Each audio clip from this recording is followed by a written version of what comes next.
It's time for Physician Family Finances, the show where physician moms and dads like you can get the answers and encouragement you need to turn a good earned income into great life outcomes for tomorrow and today. Hello, physician moms and dads. I'm Nate Reineke, certified financial planner and primary advisor. And I'm Kyle Hoelzle, certified financial planner and retirement investing specialist. Kyle, it's our once a month episode where we try to talk about investing. But before we do that, we're right in the middle of summer. What does the summer look like at the Hoelzle household? Not very many open weekends, I'll tell you that much. Yeah. So yeah, let's see. Some big things going on. Daughter's playing club soccer. We've traveled to 3 different tournaments. She's done really, really well, her and her team. Took the Gold Cup last weekend in the at-home tournament too, the one at home. So nice. Yep. So she's excited about that. And let's see, 15-year wedding anniversary this summer. Wow. Uh-huh. I just hit 10. Yeah. 15's awesome. That's easy to remember. We're like 5 years. Yeah, and then we're traveling to see family, and we had a summer party with a bunch of friends from school, and had a big summer slip and slide and cookout. So yeah, it's been kind of done a little bit of everything, and super busy in a good way. So how about you? Gosh, kind of same. No open weekends. In fact, I was going to ask you. My wife wants me to redo our fence. This is something I maybe would have taken on 7 or 8 years ago, but now it just seems impossible. And I don't think, it's like the projects around the house with kids, you think, this will take me a weekend, and then it takes a month. But I know you live out on, how many acres do you have? Try to 7. 7. So 7 acres. So you have projects galore. Never ends. It never ends. Is it the same for you though? Like impossible to get to them all? Yeah, it is. One thing I did was I made a list, and I just did it on paper, which is kind of embarrassing because you think I should do it in a spreadsheet. In hindsight, I should have. But what I did is I just wrote it down. We just brain dumped on it. And then I put ones next to it with dollar signs that were going to cost money, and so that way I knew those ones required like savings. And then I put ones next to it I put a star next to the ones that were easy, the like take out this light fixture and put a new light fixture on, or something I knew I could do in like a weekend or a day or a sitting, something that wasn't going to be ongoing. I sorted my project that way. I started hitting all the stars first, and then I started looking at the money / I put a big T for like lots of time. I started looking at the money, no T. And then I left the T's and the monies, and that's the hard ones, right? So that's good idea. Yeah, some things are just never ending, like mowing and weeds, and anybody's got a yard knows that. But when you're out in the country, it's like a whole other battle. I feel like we should add a new meeting to your calendar, which is just like talk about buying acreage, because lots of people want to buy. They think they want to, maybe they do. There's some people where I've talked to them, they're like, they grew up on it. They know how hard it's going to be. But my grandparents and my dad, had acreage. And it was like, in fact, my grandparents passed, and their house just got sold. And I'm just thinking, man, the next people are in for a treat, because they just fixed everything themselves. They're always like out digging holes in the yard to fix the like pipes, and it's just nonstop. And you can't pay for it all when you have property, because it's so much. Oh yeah. Yeah. The saying around here is the well's always broken.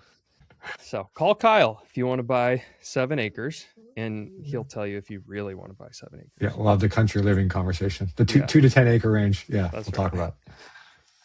Okay. So we're here to talk about investing today. We got 4 good questions. I'm going to start us off with one from Surgeon in Arizona. It says, my portfolio has drifted way off from where I set it a few years ago because stocks ran up so much. Do I actually need to rebalance? And if so, how do I do it without triggering a big tax bill? We have a couple ways we love, and a couple ways that are like more complicated. But what's your initial reaction, Kyle? Well, I think a lot of people are experiencing this. I think it's a great question, right? And like you said, there's a couple of approaches. The most simplistic way would be to place a trade, sell some stocks for gains, lock in those gains, realize some capital gains, and rebalance back to your target allocations, whatever that might be, whether that's buy some bonds, pick up some more international stock, maybe both, and rebalance back to target. And you can take that experience and go, well, maybe in the future I won't let my account drift that far. Maybe I'll be looking for some short-term rebalancing opportunities, something a little smaller, and kind of identify this earlier and not let so much time go by without placing a rebalancing trade. And that'd be a way to manage the tax bill moving forward and not have so much due in year 5 versus, years 1, 2, 3, 4, and 5. There's, of course, like you mentioned, some more complicated strategies, maybe for people who are more tax sensitive, but they're going to add ongoing complexity in their portfolio for basically the rest of their days. And that would be to not sell the stocks in a taxable account and realize the gains. Instead, look for a qualified account that has a large enough balance that will support your rebalancing efforts there. So let's say in this scenario, you're light on bonds, heavy on stocks, taxable accounts got too much stock. You don't want to sell the stocks, realize the gains. You could increase your bond allocation in a 401k or a 403b or a Roth IRA or something. No, I recommend a Roth IRA, sorry, but in a traditional IRA or whatever your qualified account is, that's easy to have no taxes realized to change the allocation around and to throw the bonds in there. But moving forward, you constantly have to be rebalancing across accounts.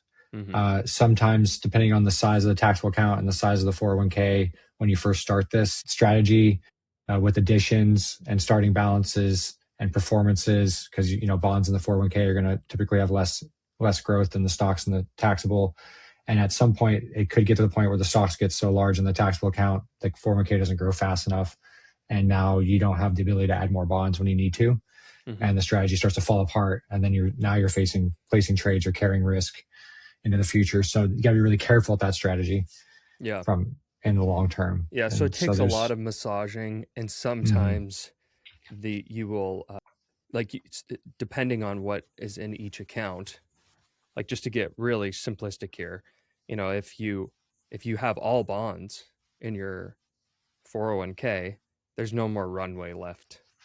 So at some point, theoretically, depending on how much you save, right? Because you might have a smaller brokerage account compared to your 401k. But theoretically, if you're a super saver, you can't always tap into this. And at some point, you probably are going to have to realize a tax bill or stay out of balance. And to me, the big picture here is that, the number one goal of a portfolio is not to pay no taxes. That's part of it.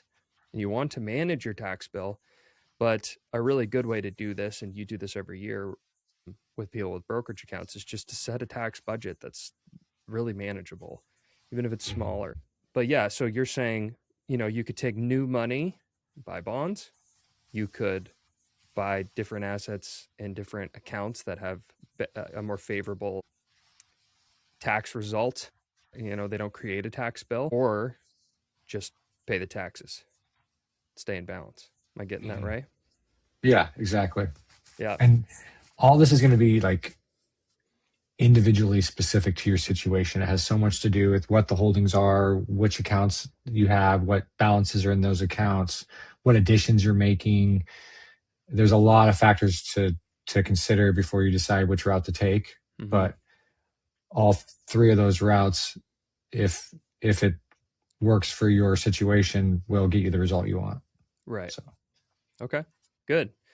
So my encouragement to everybody is not necessarily sprint to more complexity, although that, tax location is an option, but also it's just to kind of recalibrate your expectations for taxes. If you have a lot of money in a brokerage account, you're going to pay taxes at some point, unless you have so much that your children inherit it, meaning you avoid the tax bill by dying. So, but at some point, unless you're that person, you'll pay some taxes. Okay, next question is from a hospitalist in Texas. I've got a 401k, a Roth IRA, an HSA, and a taxable brokerage account. I have no idea what's supposed to go where. Does it matter which investments live in which account, or can I just buy the same thing in all of them? Yeah, so this is a good question. we touched a little bit on this concept before, but let's start with the taxable brokerage account. That's kind of the unique duck out of in the pond of accounts there. Uh-huh. So that account, you just want to be really careful with the bonds you put in there. You want to stay as efficient as possible, tax efficient as possible with your bonds, because you pay income tax on the income generated in the year that it accrues in that taxable account. Municipal bonds are great because they avoid federal taxation, and that's your highest income tax burden typically. So just be careful with the bonds you put in there. That's a mistake I see commonly when physicians bring their portfolios over, or we look at a portfolio that they're managing elsewhere. I will see like a balanced fund, which will be like a blended stock bond fund, or I'll see a target date fund, which again, blended stocks and bonds. And the problem with that is that the bond exposure in those accounts are your run of the mill corporate bonds and federal treasury bonds, and those are going to be taxed inefficiently in that taxable account. So you just want to avoid those types of bonds. And otherwise, a taxable account, you can put, your stock market funds in there and your municipal bonds. The other accounts, the qualified accounts, the 401k, the Roth IRA, the HSA, those are all qualified. So any of the income that's accrued or dividends paid in that account, you're not subject to taxes on it in the year it accrues. It's all deferred until the withdrawal. So, you can put those other funds that I talked about in there. You can put the target date fund, you can put the balanced fund. The bonds aren't an issue for you, the corporate bonds. In fact, I love the diversification you get when you put the municipal bonds in the taxable, and you put the other bonds, the corporate and treasury bonds, in your 401ks and your HSA. So, and the other thing, of course, we all know this. Most of the time, unless we're self-employed, we have a solo 401k or something like that. Our 401k and HSA plans typically have a limited investment lineup pick that we have to pick through. So, you just find what fits your situation best on that list. What matches your target allocation, and pick the one that you feel is the best. So because it's not open brokerage typically. So you reminded me of another issue with tax location. Tax location can be, a good tool to use, but also you may, depending on your situation, lose that diversification, because if you're buying all corporate bonds in your 401k, you don't get the municipal bonds. So everybody's a little bit different here. We have run into people who that part doesn't really matter a whole lot. And then we've run into situations where, especially, like you'll see a physician with a cash balance plan, and it's like this one plan that is really heavy on bonds. And so getting perfectly in target has a lot to do with which investment goes in each account.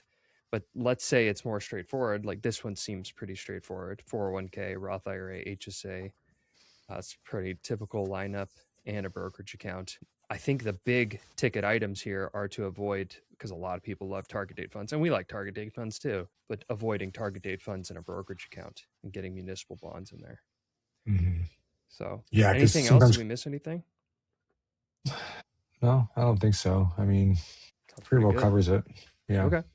All right. Question number 3. Gastro doc in Michigan. Every time the market drops, I get the urge to sell and wait until things calm down. Is there ever a good reason for a long-term investor to move to cash, or is that always a mistake? I'm going to try it. I'm going to try it this one real quick, and then I want to hear your thoughts. Like, hindsight is 2020. I mean, like, if you knew when the market was going to go down and the market was going to go up, it's almost an impossible question, because you're always looking backwards and you're saying, well, of course, if we could predict when the market was going to go up and down, it wouldn't always be a mistake. And if you tried this 10 or 12 times, you'd probably get it right once or twice. So 2 times it wasn't a mistake. I think the mistake is believing somehow that you're going to get this right, and not only get it right once, but get it right twice. You have to know when the market's going to go down, pull your money out right before, and you have to know when the market's going to go back up and put your money in right before that. So to play this game in general, I think it goes against our beliefs on how you a quality investment strategy. But always a mistake, we don't like that word, right? I mean, if you need this money, like in the short term, then I mean, I guess actually no, it says long-term investor. So if you have a couple of decades, I think it's just a losing strategy to try to time the market. And what does things calm down even mean? I mean, things haven't been calm for almost a decade. It just doesn't, it's not a real premise, right? So to me, you don't know when things are calm. I mean, like calm before the storm is what I think of. Who knows? It could be calm and that's when the market goes down, because things have been pretty chaotic and the market has really just gone up with little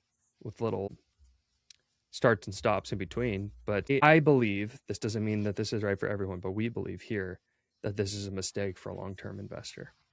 What do you think? Yeah, I don't like the word always, of course, like you said, but typically, statistically, yeah, it's going to create an error, if you will. The easiest way for me to visualize this is the Punnett square, right? The four squares, right? And you have the different outcomes on each side of the square, right? So you have, I sold out of the market at the right time. I sold out of the market on the wrong time. I bought in at the right time. I bought in at the wrong time. And when you look across those squares, there's only one square out of the four squares that is, I sold at the right time and I bought at the right time. So right away, you have to get that part perfect. You have to be in that one quadrant, right? And that's really, really, really, really hard to do. And a friend of mine, financial advisor, 20 years, tried this with his own money. He thought, I can time the market. I'm going to time the market on this. And then calculated the results and had lost profits. So someone who knew the industry really well, who worked in the industry, they tried this and they failed. You said something really important. Lost profits. I get prospects all the time that have some very strange investment strategies that they've been implementing on their own. And the words I hear is, I've done pretty well. We've all done pretty well the last 5 years. I mean, not all, but like if you're buying index funds, just your typical index fund, we've all done pretty well.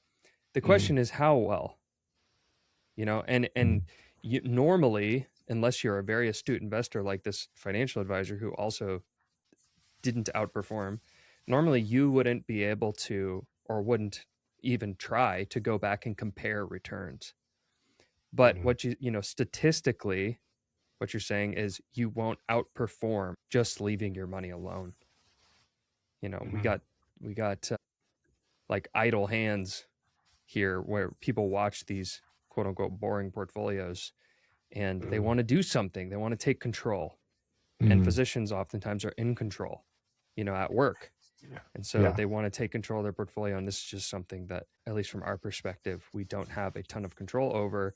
When the market goes up, when the market goes down, what you do have control over is continuously saving, trying to control your tax bill the best you can, and being patient. Yeah, because he poses all these other questions too, which I find interesting. It's like, okay, so you sell out, right? And you go to all cash or bonds or something. Well, what do you do with your new contributions? So like, let's say you have to sell the market for a while because you're sitting there watching. So say months and months roll on. You're making contributions to your 401k, you just put it all into bonds or cash, or do you want to buy new stocks while stocks are, say there's volatility, it's market going down, so you buy out. Let's assume that, right? Don't you want to keep buying stocks while stocks are going down? Or do you not want to put new money in the market too during this period of time? But you're missing opportunities. You're not putting new money into the markets. In my opinion, while the market's going down, you should be picking up shares as they're getting cheaper, and not be sitting there waiting for that bottom, because you might be too late. By the time you hear the noise in the market that the bottom's been reached and you go to put it in, the bottom's you've already missed the bottom. You're already probably on the upswing at that point. So then how long? What if you are on vacation and you miss the upswing by a week and it really just goes bananas for a week and you come back? It's just like this. It's just rife with like so many other issues that kind of spill out of that, and you got to be careful of the wash sell and other things with that.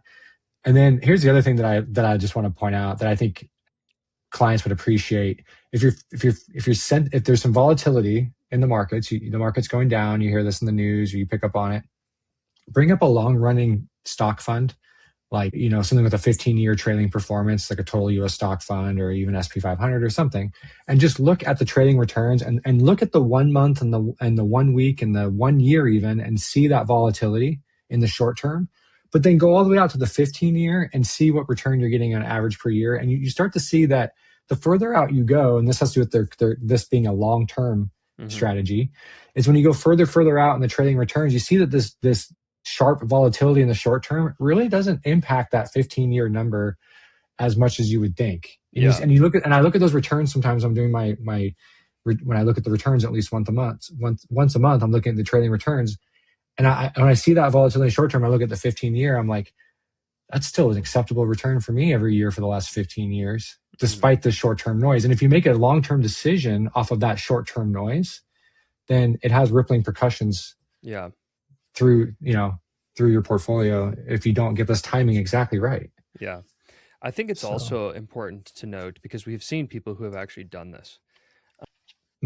The feeling behind this. So like you've just basically ground down to a pulp that it kind of doesn't work strategically. It just doesn't work. People don't get it right. But oftentimes when I hear people ask this question, it comes from a feeling of being nervous. They're nervous about the market. So they think by going to cash that they will no longer be nervous. But that's not my experience. When people are in cash, they're still hyper aware of what's going on. In fact, they are more nervous. They call me like, this cash just keeps piling up. When am I going to get back in?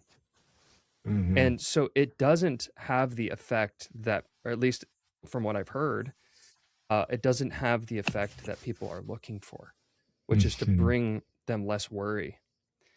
Because they still have to get it right again. And when they get it right, they're hoping, oh my gosh, I wonder if I got it right. And then you got to wait 5 or 10 years to know if you got it right. So not only does it generally not work out, it also doesn't bring you calm. What can bring you calm is, if you're really nervous about this, is just to take less risk. You know, if you are so nervous about the market, you should have less money in stocks, because the thing that we get paid for by being in stocks is taking risk. So it's just a risky thing, and it has worked out historically. But there's this new idea. I hear this all the time as well, which is people are they yawn at a 10% return in stocks, almost like it's a given. It's not a given. You're taking risk, and if you can't take the risk and you think this is a given, I mean, you just don't understand or haven't looked at the stock market over the last 100 years rather than the last 5. So yeah, we're pretty diehard long-term buy and hold people. And you still will have opportunities as the market goes down, if you own any bonds, to rebalance and to buy stocks as they're going down. And if you're an accumulator, you're buying every month. It's all relative. You feel like, I'm not taking advantage of this because I'm not buying more than I did last month, but you are taking advantage of it. So yeah, it's a good question. We don't get it a lot from as much from current clients, because they have experienced these great returns and they have, they've been trained. But from new clients or from prospects or new listeners, this has worked very well over many, many, many years, which is just buying and holding, well-diversified index funds. And we won't even get into the fact that the well-diversified part, like what does market noise mean? Which market? There's about 1,000 of them.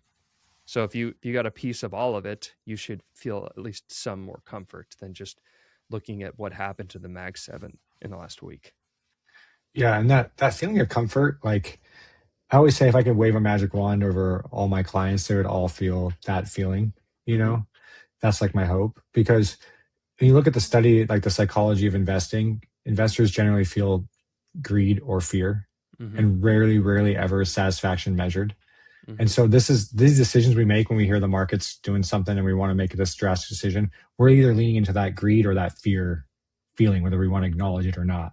And when you're talking about putting money into cash and it doesn't make people feel easier, they feel like less unsure, that's because what happens is you go from, it's still fear. It's like fear of missing out, which is that greed response. Like when it's all in cash and they're like, oh, the market didn't keep going down, it's going up. It's like, so you're never satisfied no matter which choice you make. So having that well-diversified portfolio, having your risk identified, what your risk tolerance is, and setting a target stock and bond that matches that, and following your disciplined investing principles should make it so that you don't have to feel greed or fear. You should kind of live right in the middle, knowing Yeah. that, hey, no matter what happens, I'm just gonna ride it out. I'm gonna be good to go.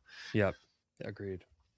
All right, last question of the day is from a psychiatrist in New York. I'm considering saving money for my child's future above and beyond the 529 accounts we are contributing to for college.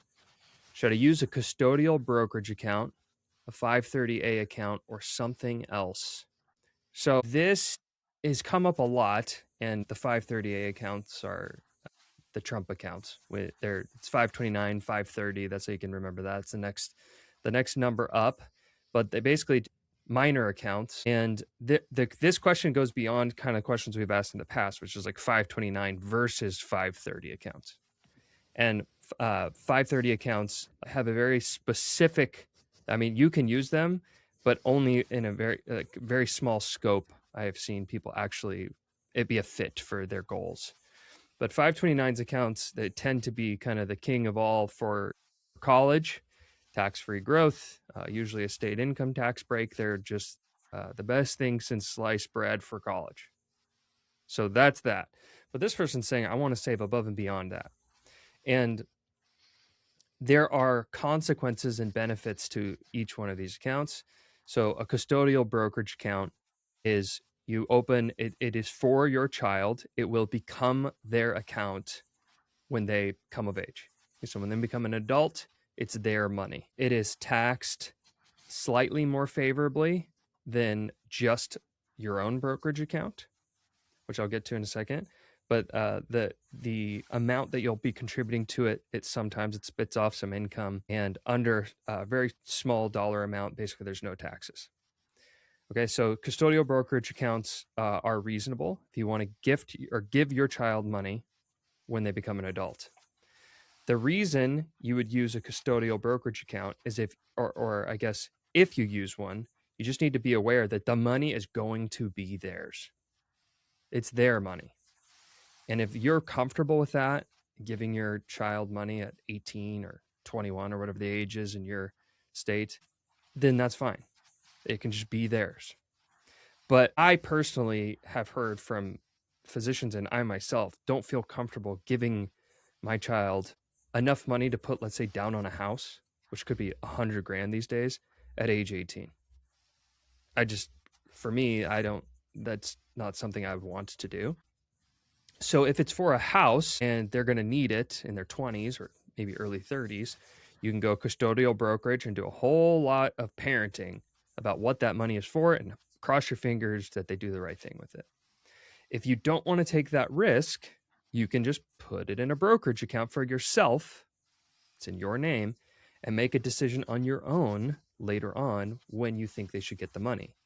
And then when you give them the money, you can gift appreciated securities.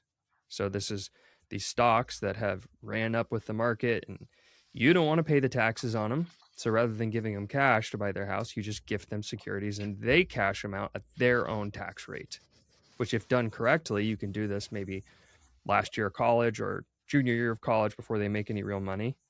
And the tax rate will be really low. And then again, you have some coaching to do about, hey, I just gave you $100,000, but you're gonna have to pay taxes on it. So it's really 90, whatever it is.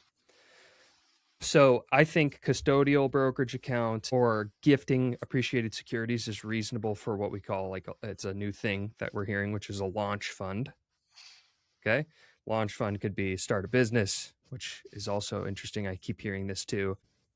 I don't know if I'm ready to give $100,000 to one of my children to start a business at like 19 years old. But if you want to do that, you could do that with a custodial brokerage or gifting them securities.